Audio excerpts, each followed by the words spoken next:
നാവിൽ സംഗമേ, അസ്സലാമു അലൈക്കും. നിങ്ങൾക്കെല്ലാവർക്കും കഥകൾ കേൾക്കാൻ ഇഷ്ടമാണോ? എന്നാൽ ഞാനൊരു കഥ പറയാം, ശ്രദ്ധിച്ച് കേൾക്കണേ.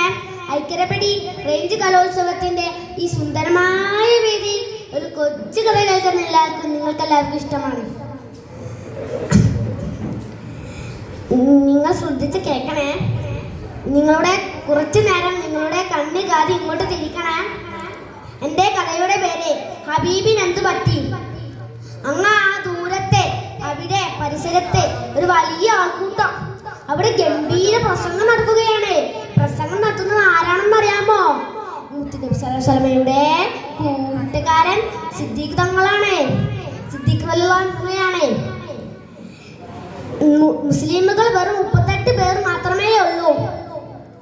മക്കയിലെ ഖുറൈശികളെ നമ്മിലേക്ക് ക്ഷണിക്കുകയാണ്.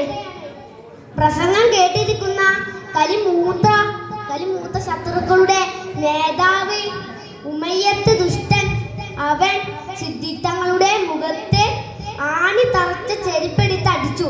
അടിയുടെ ആഘാതത്താൽ സിദ്ദീഖ് തങ്ങളുടെ ബോധം തന്നെ പോയി. ചിലർ കരുതി സിദ്ദീഖ് തങ്ങൾ മരിച്ചുപോയെന്ന്. ഉറ്റവർ സിദ്ദീഖ് തങ്ങളെ എടുത്തുകൊണ്ട് വീട്ടിലേക്ക് കൊണ്ടുപോയി. അവിടുത്തെ ഉപ്പായും ഉമ്മായും വിളിച്ചു നോക്കി. വിളി കേൾക്കുന്നോ? ഇല്ല. വൈകുന്നേരമായി. സിദ്ദീഖ് തങ്ങളുടെ ബോധം തെളിഞ്ഞു. എൻ്റെ ഹബീബിന് എന്തു പറ്റി?